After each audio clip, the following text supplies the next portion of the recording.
There was once a man born into the height of nobility, the uppermost echelon of the world, descended from the first 20, also known as the creators of the world. He and his family lived high above the clouds, far removed from the mere mortals below. To the world below, they were not just nobility, they were gods.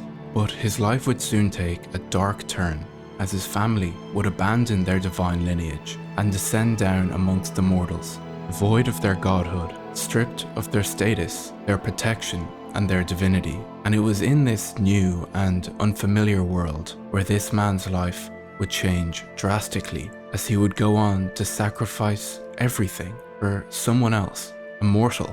This man's name was Donquixote Rosinante, but some would come to know him by another name, Corazon.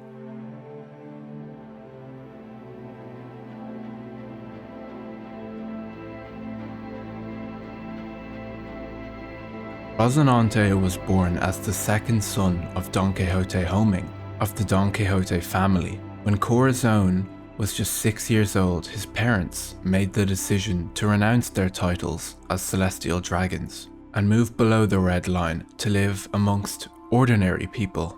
It is not clear why exactly Homing would choose to leave behind this life of privilege, but it is known that he was a kind and humble man who may have viewed himself equally to all. It could be that he wanted his sons to take on a similar approach to life, as Corazon's older brother, Doflamingo, was deeply radicalized. Even as young as he was, he would harbor the notion that he and other world nobles were truly divine and above all others. However, as kind as Corazon's father may have been, he was ignorant. After Corazon and his family moved into an unknown country in the north, they would be persecuted by the very citizens they planned to live amongst. The celestial dragons have tormented, destroyed, and enslaved ordinary people for centuries. And when they heard that a family had renounced their titles and moved into their country, they would of course want to repay that injustice. And so they would burn down the house of the Don Quixote family, forcing them to flee into a junkyard, where they would have to eat out of the garbage to survive. They were desperate. Their house, alongside all of their belongings, was burnt to ash. If they were found, they would be beaten and possibly killed. They had fallen from grace. Don Quixote Homing was desperate to protect his family, and realizing his ignorance, he tried to call the world nobles for help, only to be rejected, as the other world nobles resented the Don Quixote family, as they believed that they thought they were better than the other families. Eventually, Corazon's mother would pass away from illness due to the horrible environment they were now forced to endure. And then they were tracked down by the citizens who had burnt down their house, who were unable to contain their pent-up anger pointed towards these celestial dragons as they attacked and lynched the rest of the family. Their brutality knew no bounds. Even though the Don Quixote family could have been innocent, they were forced to pay for the crimes of all celestial dragons, despite renouncing their titles. However, Corazon's brother Doflamingo wasn't sad and in despair like the rest of the family. He was furious. He truly believed that he was better than these people and was enraged at what they had done to his family. And so this anger resulted in Doflamingo unlocking the color of the Supreme King, a power that only resides in 1 out of 1,000,000 people, the power to dominate and control, the power to reign, conqueror's hockey, as he used it to completely knock out all of the people that were attacking his family in an instant, as a mere child. But this would only further contribute to Doflamingo's radicalized notions, as now he had proof that he was above ordinary people, wielding a truly divine power, a testament to his ideals. And his anger towards these ordinary people would only increase, as he made the decision to murder his very own father in front of Corazon. He was furious at his father for allowing his own family to fall so hard from grace, and voluntarily no less. His father was a fool. However, Homing had no response. He knew what he had done, and was now just an empty shell of regret and despair as he apologized to his own sons for being so ignorant. Corazon tried desperately to get his brother to stop, but it was no use. His heart had blackened past a point of no return, and so Doflamingo shot and killed his very own father in cold blood.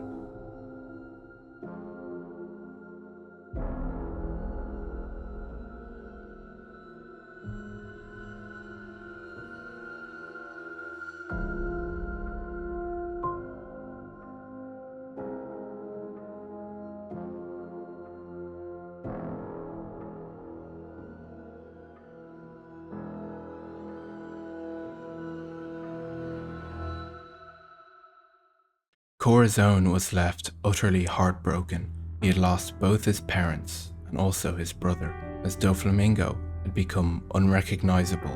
Doflamingo then took his own father's head back to Marie-Joie in an attempt to try and be accepted back into the Holy Land. Corazon was alone as he parted from his brother and wandered the earth until he met a man called Sengoku, who was a Marine admiral. Sengoku took him in, and eventually Corazon also enlisted into the Marines, all whilst his brother established a pirate crew of his own, the Donquixote pirates. Two brothers who shared the same trauma, two completely different sides of the same coin. After Corazon became a Marine, he infiltrated Doflamingo's crew, an informant of sorts, as he pretended to be mute due to the trauma of his past. But Doflamingo would accept him nevertheless, as after all, he was still his brother. Corazon then became Doflamingo's second in command, whilst another member named Virgo was sent abroad. And during the time Corazon spent away from Doflamingo, he'd eaten a devil fruit called the Nagi Nagi no Mi, or the Cam Cam fruit, which granted him the ability to create silence. However, Corazon did not tell anyone about this power, and actually used it against them instead. But everything would change for Corazon with the arrival of a kid named Trafalgar Law. Around 16 years ago in the North Blue, the two would be acquainted with one another in a port called Spider Miles, and the first thing Corazon did was actually throw Law out of a window, not because he didn't like him, but because, unlike his brother, Corazon, despite his past, was actually a caring and considerate individual. And when he saw Law, he knew he didn't have much, so he figured the worst thing that this boy could do now was to get wrapped up amongst Doflamingo and his associates. Law, however, didn't see it like that at all, and would immediately resent Corazon, and would not give up trying to join the Donquixote pirates. You see, very much like Corazon, Law also had a troubled past. Trafalgar Law's story begins in a town called Flevens, the infamous White City of the North Blue. Its prosperity came from amber lead, a valuable mineral that slowly poisoned the people who mined it. The tragedy was that the world government and Flevens' royal family knew the truth but chose to conceal it, and by the time Law was a child, the disease had already become impossible to ignore. His parents, both doctors, desperately tried to save the citizens of Flevens, all whilst Law watched his own sister Lammy succumb to the same disease, and Law would also contract this disease as well. Then Flevens would be condemned. Neighbouring nations, believing the disease was contagious, went to war with the kingdom, and what followed was less of a medical catastrophe, rather an extermination. Law's parents were murdered, his sister died inside their burning hospital, and virtually everything he had ever known was erased. Law managed to escape by hiding beneath corpses of the people of Flevens, the people around him, the people he knew. This boy, known as Trafalgar Law, who emerged from Flevens, was effectively dead already. Not so much physically, but ideologically. He had lost his family, his home, and his future, so Law decided to become an agent of destruction of sorts. He eventually reached Spider Miles and sought out the infamous Donquixote Doflamingo, strapping himself with explosives just to prove how little he valued his own life. And due to the amber lead disease, he believed he only had around 3 years left to live anyway. And with nothing left to live for, he intended to spend those years making the world suffer alongside him. But unbeknownst to him, this encounter would introduce the one person capable of completely altering the trajectory of his life, Corazon. And despite their bizarre introduction, Law survived being thrown out of the window. But Law hated Corazon for this and vowed to get revenge, so deciding he didn't care about the consequences of harming Corazon due to the fact that he was still Doflamingo's brother, he stabbed Corazon in the back while he was reading a newspaper. Yet Corazon refused to retaliate or report him to Doflamingo. Instead, Corazon concealed the attack. Corazon was the polar opposite to his brother. He was so caring and considerate, and he knew what Law was going through and actually wanted to help. But Law, being young and immature, couldn't see this. But over the following years, something would change. Law, despite Corazon's efforts, would gradually become part of the Donquixote family, and his hatred for Corazon would eventually give way to genuine trust. Then Corazon overheard Law reveal his true name, Trafalgar D.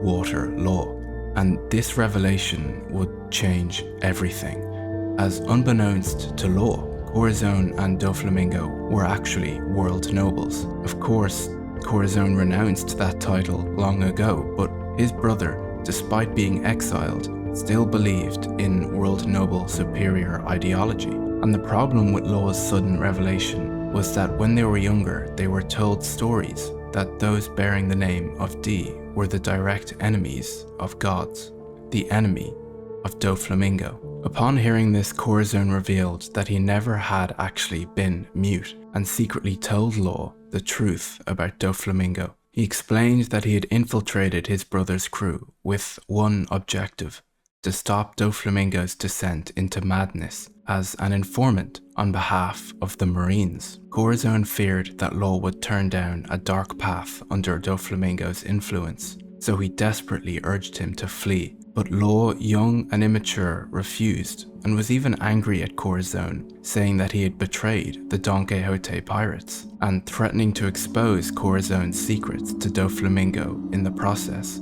Yet Law would decide to ultimately keep their conversation a secret, to repay Corazon, keeping Law's sudden attack on him a secret as well. And eventually the time would come where Law would only have around 1 year left to live. The white patches scattered across his body were growing rapidly, and Corazon took advantage of this situation and took Law with him on a journey to find a cure, contacting Sengoku and telling him he was putting his mission on hold for the time being. The pair visited many hospitals in order to find a cure, yet none would even see Law due to the false idea that the amber-lead disease was contagious, much to Corazon's displeasure as he knew the truth. And 6 months later, Corazon would remain unsuccessful in his efforts to find a cure and lamented his inability to help. He truly wanted to help him and understood what he was going through. Law at this time didn't really see Corazon in a good light and kind of hated him, but when he overheard Corazon's genuine emotions, he realized that he was just looking out for him, and from here on out, the two would develop a much better relationship. But they were still technically members of the Donquixote pirates, and at this moment, Doflamingo himself would call them, looking to get an update on the current situation. The call came through, and Corazon answered it the way he always does, silent and carefully, tapping his finger against the phone. 3 taps for yes, 2 for no. Doflamingo wanted to know about Law, but he didn't just call to ask questions, as he had found something very interesting. A pirate crew were in possession of a very special devil fruit called the Op fruit, and they were even trying to sell it to the Marines. Doflamingo wanted Corazon to steal the devil fruit for him, but Corazon would ultimately have other plans. The Op fruit was not just any ordinary devil fruit, as it had 2 very powerful uses. Not only would it allow the user to grant eternal life to another at the price of the user's own, and that's exactly why Doflamingo wanted it, but it would also cure any illness or disease of the user upon consumption. So Corazon made his decision. He would steal the fruit, but not for his brother. He he would feed it to Law, curing him of his amber-lead disease. And after the call, Corazon reached out to Fleet Admiral Sengoku, giving him all the information, the location of the trade between the pirate crew and the Marines, the timing, and the island where Doflamingo and his men would gather days before it would take place. Law, however, kept getting weaker and weaker day by day. His body was losing strength, though they carried on in hopes of obtaining this devil fruit. It was a long and strenuous journey, and Law even opened up to Corazon and said what had been eating at him for months. The world government had taken his home, his family, and everything he ever had. Corazon looked at him and told him that he wasn't a Marine. It was a lie, but it was a lie built entirely out of love. They managed to reach the island where the fruit was being kept, and Corazon left Law hidden before disappearing into the dark. Corazon, of course, had a devil fruit, the power to erase sound itself, and he used it to walk through an entire pirate camp like a ghost. He took the fruit and intended to walk out without any trouble, but of course, that wouldn't be the case. As he tripped down a hill in the dark, Corazon was notoriously clumsy, and when he came to, he would find a dozen guns pointed at his skull, but he wouldn't let that deter him as he fought his way through, but suffered severe injuries in the process and was bleeding heavily. But he still managed to get back to one of the only people he genuinely cared for. Law didn't believe that the fruit could actually cure him, but Corazon didn't waste any breath or time arguing, though he forced it down his throat and watched him swallow it. Relief hit him like a wave, and he collapsed, laughing, telling Law they'd beaten Doflamingo at last. Then Law rolled him over, and the laughter meant something different. Corazon's entire body was riddled with bullets. The trip that he had taken down that hill had been a fight he never mentioned. Law tried to heal him with his new power, but it didn't work that way. He didn't quite understand the abilities of his newfound power yet, or how to use it. Corazon smiled through the pain anyway, and handed Law a sealed letter, telling him to deliver it to the Marines, and then to come back so that they could finally leave together. However, in an act of sheer coincidental absurdity, the Marine that took the letter was Virgo, a name that meant nothing to Law, but everything to Corazon. Virgo had been loyal to Doflamingo the entire time, buried even deeper under cover than Corazon himself. The moment he read those words, every single secret that Corazon had spent years protecting collapsed on the spot. Virgo tore into the both of them, and when Doflamingo arrived, he already knew the truth.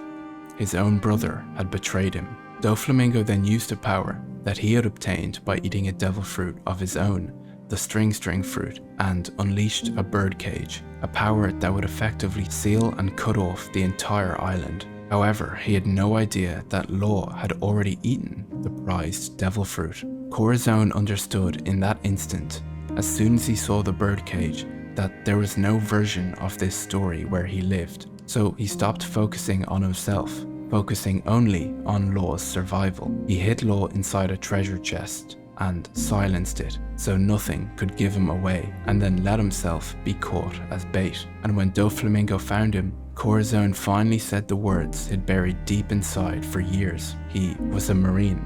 He'd always been a Marine, and then he proceeded to lie one final time, swearing Law had already escaped into Marine custody. Doflamingo tried to hunt him down anyway, and Corazon's last words were a warning that Law would never obey him, that he was free from his grasp. Doflamingo and Corazon raised their guns at each other, two brothers, one consumed by hatred, the other consumed with compassion. And so Doflamingo pulled the trigger again and again, just like what he did to his very own father, he now did to his very own brother. Corazon never fired back, because despite everything, despite what Doflamingo had become, despite all the suffering he had inflicted, Corazon still couldn't bring himself to harm his own brother. Law screamed. He screamed until his throat gave out, desperately calling for the man who had become his savior. But it was no use. He was shrouded in pure and utter silence. Corazon had spent his entire life surrounded by the violence of his brother, yet he never allowed that violence to define him, and he would never allow that violence to define Law. He understood Law's suffering because in so many ways he had lived it himself. He had watched his family completely fall apart. He watched his father die at the hands of his brother, and now at the very end of his life, he made sure that Law wouldn't have to suffer the same fate. So even after being shot, Corazon held on, not for revenge, not for his brother, but for Law. He held on just long enough to make sure he would escape, and his final thoughts weren't of Doflamingo, they weren't of betrayal, they weren't even of death, they were of Trafalgar D. Water Law, a boy who had finally escaped his disease, a boy who had finally escaped Doflamingo, and a boy who is now free to live whatever life he chooses. And so Donquixote Rosinante closed his eyes and died smiling. And before I go, I just wanted to say thank you so much for watching, and I hope you enjoyed, as I really do enjoy making these videos myself. So please consider subscribing and liking, as it really does help out the channel a lot. And I'll see you in the next one.